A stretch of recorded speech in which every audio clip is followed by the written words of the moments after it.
A troubling question is beginning to circulate across the Middle East. Is the current war with Iran a plot by U.S.-Israel to draw Gulf nations into a conflict that may ultimately leave them alone on the battlefield? That warning comes from Saudi journalist and political analyst Adhwan al-Ahmari, the editor-in-chief of Independent Arabia, who raised serious concerns during a televised interview this week.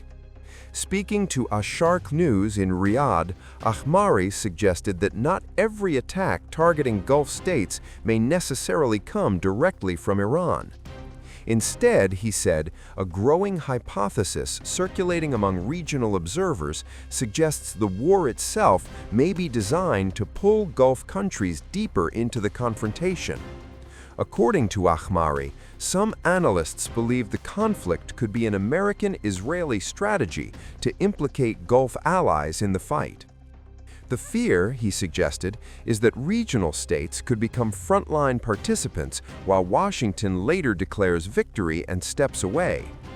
Ahmari described a scenario in which the United States might announce within weeks that its objectives had been achieved.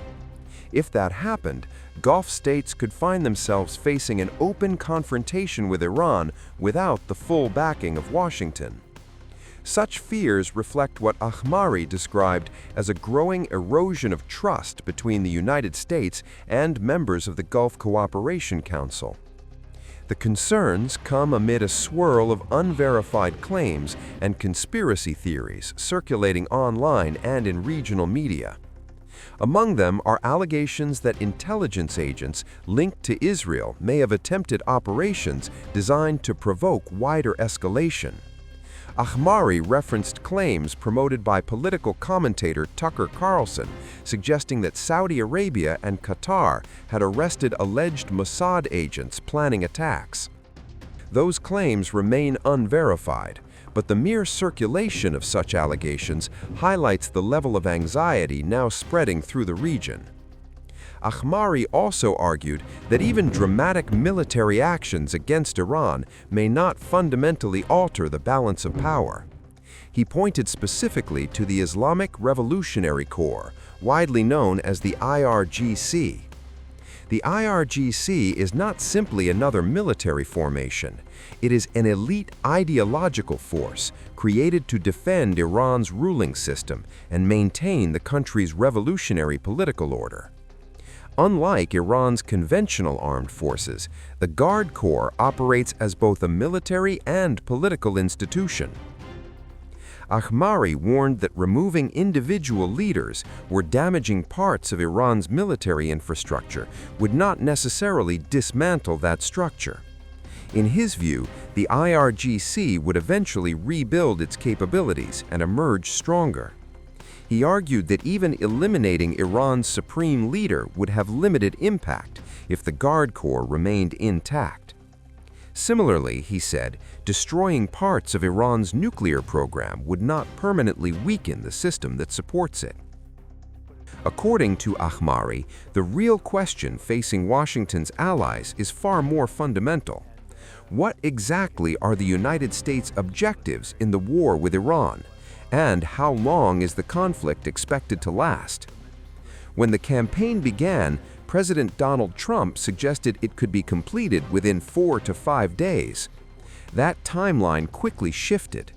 Officials then suggested the operation might last 4 to 5 weeks. Now, according to recent remarks from U.S. Defense Secretary Pete Hegseth, the campaign could be open-ended. Iran cannot outlast us. We're going to ensure through violence of action and our offensive capabilities and our defensive capabilities, as I said, that we set the tone and the tempo of this fight. That's why stories and speculation about different things that try to make it look like we're limited in what we can do, the only limits we have in this is President Trump's desire to achieve specific effects on behalf of the American people. And that's why we don't talk about, you can say 4 weeks, but it could be 6, it could be 8, it could be 3. Ultimately, we set the pace and the tempo. The enemy is off balance, and we're going to keep them off balance. And we know their ability to shoot versus our ability to defend. That difference gets wider and wider every day. Our defense gets better, their offense capabilities diminish. As we are going into ammunitions that we, as we said, have tens of thousands of and can drop unlimited supplies on with even more effects than the standoff munitions we have now, which is why when we say the throttle's going up, the throttle's going up and it's going to stay on high. Thank you all very much. Appreciate it. For Ahmari, that uncertainty creates a dangerous strategic vacuum. Not only are regional allies unsure of the endgame, he said, but even members of the U.S. Congress appear to lack clarity about the administration's objectives. At the same time, Iran has continued launching strikes targeting Gulf countries that host American military facilities. For Gulf states watching from the front lines, the stakes could not be higher. If the conflict expands, they may find themselves at the center of a regional war. And if Washington ultimately steps back, they could be left facing Iran alone.